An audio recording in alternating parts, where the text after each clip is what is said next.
नमस्कार मित्रों, हूँ किरण ठाकुर गुजराती व्लॉग चैनल अंदर हूँ तमारू हार्दिक स्वागत करूँ छुं। मित्रों आज आपणे આવી પહોંચ્યા છીએ વડનગરની અંદર અને વડનગરની અંદર આપણે નિહાળવાના છે તાના અને રીરી। જે તમે મારી પાછળના ભાગમાં બોર્ડ જોઈ શકો છો। આ જગ્યા ગોસ્કોર દરવાજે આવેલી છે, જ્યાંથી તમે જમણી બાજુ જાઓ 500 મીટર દૂર તાના અને રીરી આવેલું છે। તે ગાર્ડન નિહાળવાનું છે। ત્યાં તાના અને રીરીની બે ડેરીઓ આવેલી છે, તે આજે આપણે નિહાળીશું અને તેના ઇતિહાસ વિશે જાણીશું। તો જો મિત્રો તમે તે પહેલાં મારી ચેનલને સબસ્ક્રાઈબ ના કરી હોય તો પ્લીઝ મિત્રો મારી ચેનલને સબસ્ક્રાઈબ કરી લેજો। તો ચાલો મિત્રો જઈએ તાના રીરી।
तो જ્યારે આપણે તાનારીરી પહોંચીએ ત્યારે આપણે ત્યાં તાનારીરી પહોંચીએ એટલે અહીંયા તમે મારા પાછળના ભાગમાં જોઈ શકો છો કે નરસિંહ મહેતાની મૂર્તિ આવેલી છે, જે તમે અહીંયાથી નિહાળી શકો છો।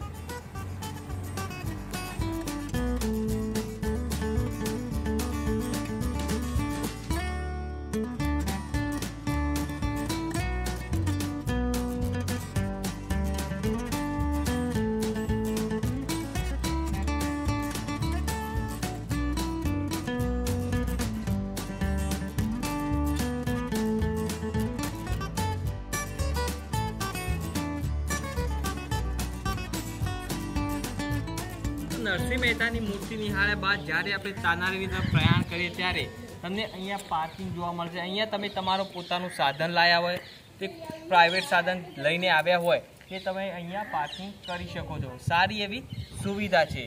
अने आपणे आ पार्किंग जोया बाद हवे जईशुं ताना अने रीरीना गार्डन जोवा माटे। तो चालो मित्रों जईए ते तरफ।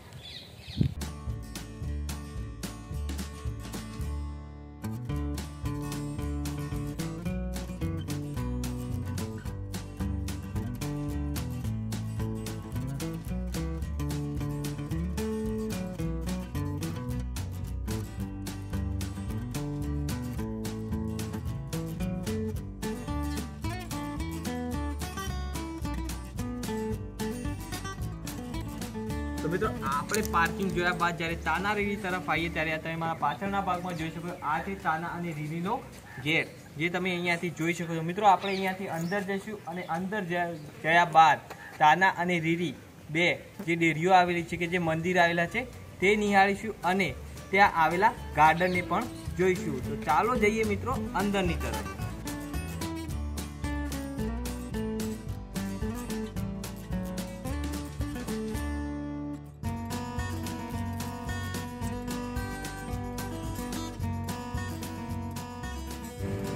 तो आपणे आव्या छे तानारीरी गार्डन नी अंदर। तमे मारा पाछळना भागमां जे डेरी निहाળી રહ્યા છે કે મંદિર જે નિહાળી રહ્યા છે એ છે તાનાનું અને બાજુમાં રીરીનું આવેલું છે, પણ પહેલા આપણે નિહાળી લઈશું તાના દેવીનું મંદિર। તો ચાલો મિત્રો જઈ લઈએ તે।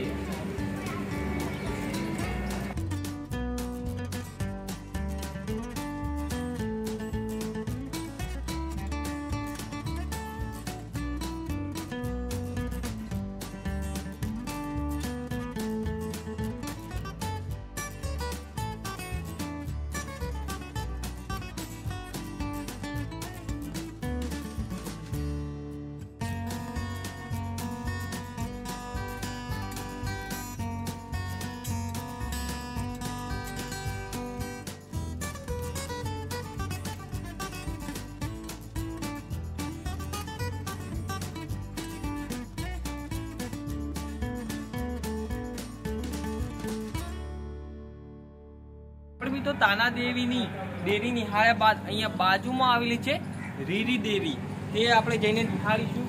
જે તમે અહીંયા જોઈ શકો છો, આપણે ત્યાં જઈને નિહાળીશું નજીક જઈને, જે તમે મારા પાછળના ભાગમાં જોઈ શકો છો। તો ચાલો મિત્રો જઈએ ત્યાં।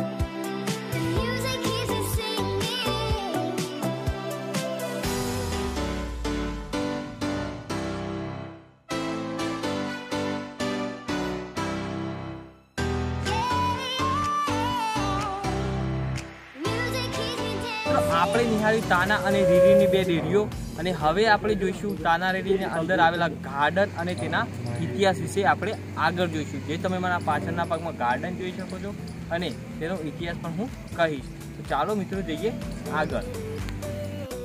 મિત્રો, આજે આપણે તાના રીરી ગાર્ડન જોતા જોતા તેના ઇતિહાસને પણ જાણી લઈએ।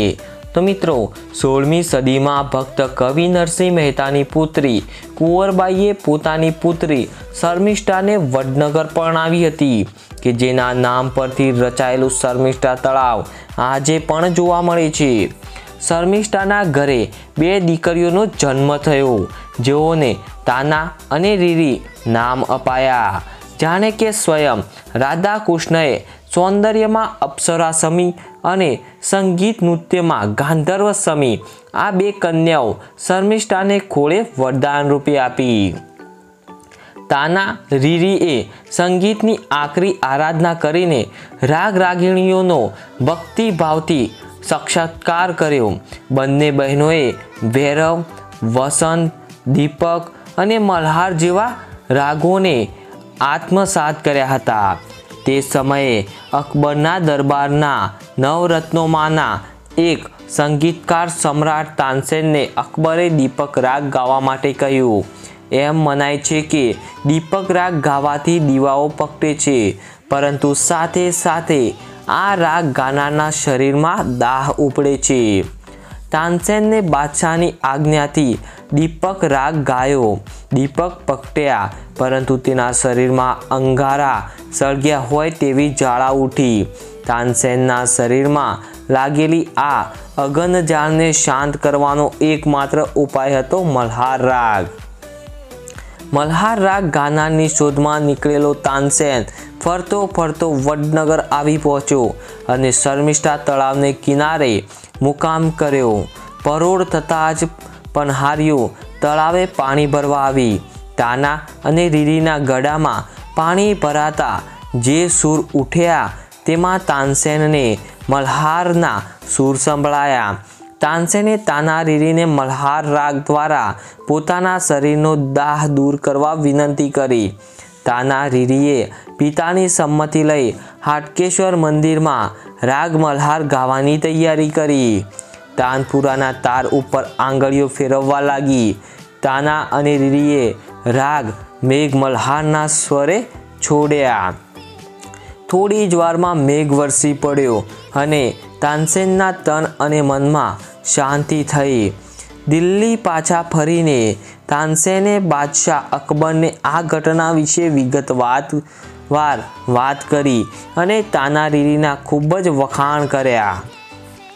બાદશાહે તાના અને રીરીને દિલ્હી તેડી લાવવા માટે 2 સેનાપતિઓને વડનગર રવાના કર્યા।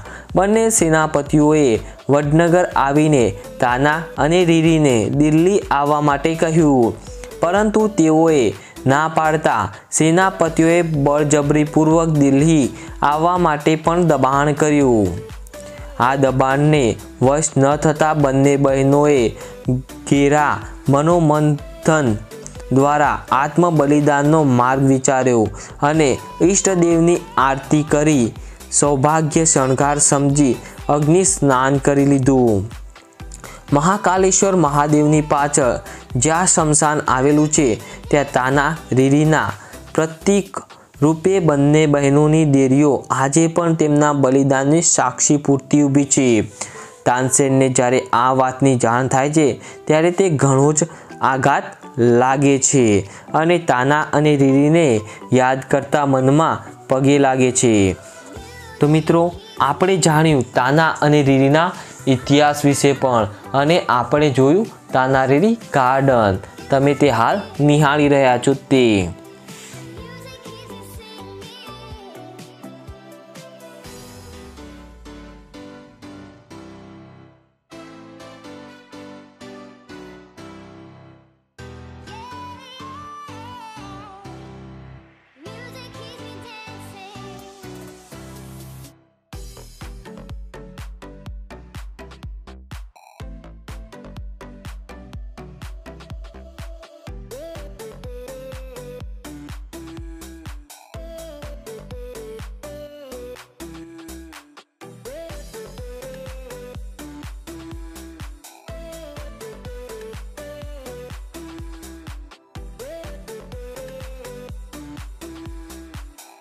આજે આપણે નિહાળ્યું વડનગરમાં આવેલ તાના અને રીરી જે બે ડેરીઓ આવેલી છે તેના વિશે, ત્યાં આવેલા ગાર્ડન નિહાળ્યું અને તેના ઇતિહાસ વિશે પણ આજે આપણે જાણ્યું। તો મિત્રો, આ મારી જાણકારી તમને કેવી લાગી તે મારા કોમેન્ટ બોક્સમાં જરૂરથી જણાવજો। અને મિત્રો, આ મારો વિડીયો સારો લાગે તો પ્લીઝ મિત્રો મારા વિડીયોને શેર કરજો, લાઈક કરજો, કોમેન્ટ કરજો અને આવા નવા વિડીયો જોવા માટે મારી ચેનલને સબસ્ક્રાઈબ કરી લેજો। તો ચાલો મિત્રો, મળીએ એક નવા વિડીયો સાથે, એક નવા ઐતિહાસિક સ્થળ સાથે।